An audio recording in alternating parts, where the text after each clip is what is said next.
the Bills are going nowhere with the guy.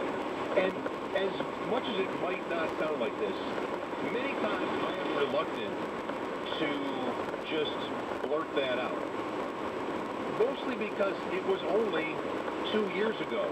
The guy went from a realistic, at that point of the season, a realistic MVP candidate to a month later, someone like a lot of other guys we've had at quarterback for the Bills in recent years, so the last decade, that we were just worried about or just done with. And he hasn't recovered. Last year was a horror show for Edwards and for us. He was hurt. He was ineffective. He was consistently unwilling to take any chances on the field. And I think some fans, the ones who choose to be optimistic about this year, hold out hope that a different coach will free up Trent Edwards mentally. That not having Dick Jauron, who is so conservative, will help Edwards unleash a little bit. But I'm not particularly optimistic about that. Edwards was so fond of Jauron. Every time he talked about him, he was just so fond of him. And he shouldn't have been. I mean, watch his play. I respect that Edwards probably wanted to, he didn't want to badmouth his coach, certainly, but he went so much further than that. It seemed genuine to me.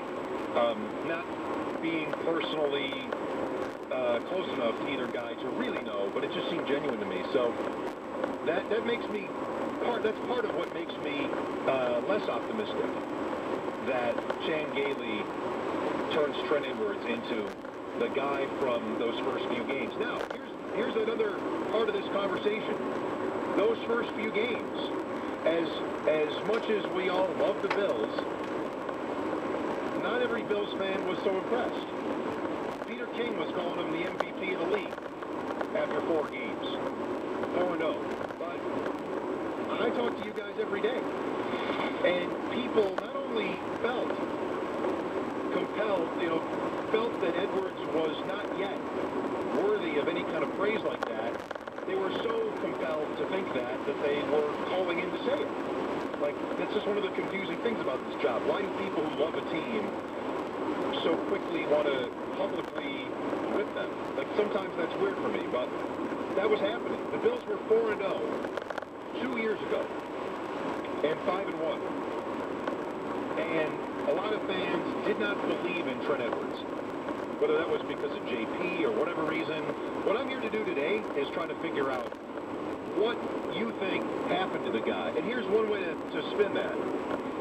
Because I remember talking to a lot of people who were not as excited about him as I was, as excited about him as many of you were. I want to know if you think it was more Edwards or us that changed.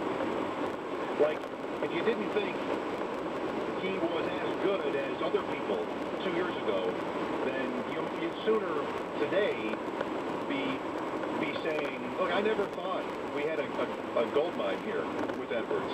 I never saw him throw it deep enough. I didn't believe in his arm strength. You know, the stuff you might have heard 2 years ago. When he was going, my problem 2 years ago was less that I thought those people were wrong.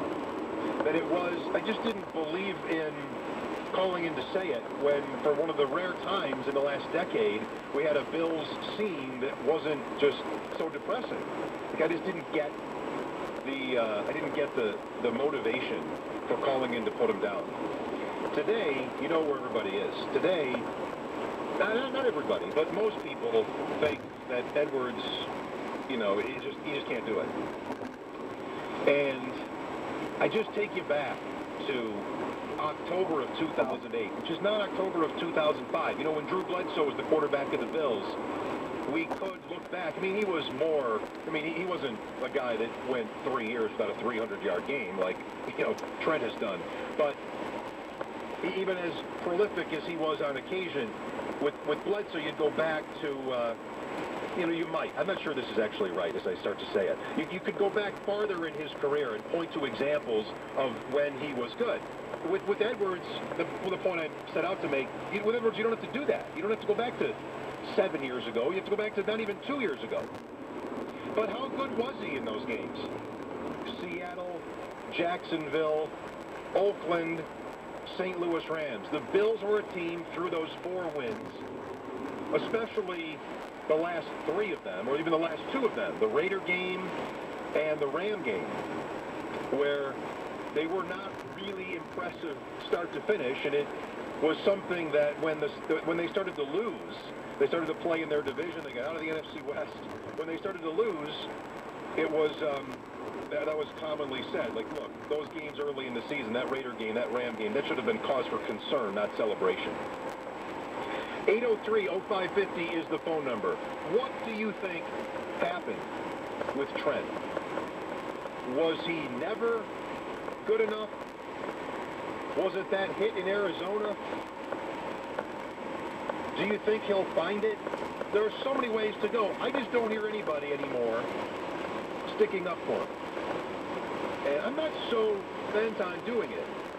But part of this today is, as we think about 2008, fans who are inclined to think that Edwards can make a comeback, this is an opportunity for you to do that here with me.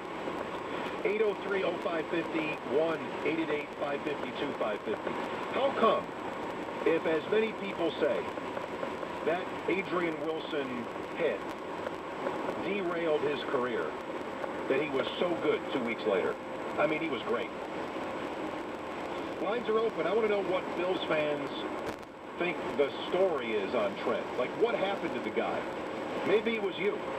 Maybe it was me. Maybe it was that we overrated him and put too much stock into closer than they should have been wins against lowly teams. But I don't know. The guy threw the ball on time. He was accurate. He wasn't captain check down all the time. Like, he threw short, but he threw down the field too. I mean, I could think of a deep ball against the Rams in that Raider game late, and he was just great late in that game. What do you think happened to Trent Edwards? Let's go to Adam first up. Hi, Adam. Hey, Mike. How you doing, David? Okay. I'm a chiropractor, and I see a lot of people on an ongoing basis in car accidents. And when I watch that hit, which is also the thing that's so sad about that hit is that, remember, he hung in there. The guy made the catch, and then it got turned over, I think, on offside. So it didn't even matter anyway. So it looked to me like he was. I mean, essentially that he was in a car accident. I also didn't have any recollection of him playing that next game, but I'm sure you're right. My thought, and you made a really good point about that, he did come back and play well. And maybe it's the case that, a lot of people I see, they come back after their accident, they try and do what they did before, and a lot of people will re-injure themselves, and I wonder if maybe he just didn't get that resistance or didn't get that much of a challenge or adversity in that second game, because I drove down from Toronto for the Monday night game, and I think that maybe, clearly it was a combination of the two, because after he threw those interceptions, it looked to me like it got right up into his head. And I wonder if maybe the third, piece of that perfect storm is that if Jerron is giving him advice. And I don't know that anyone really, we all assumed that he was being told to check down. I don't know that I've ever heard anyone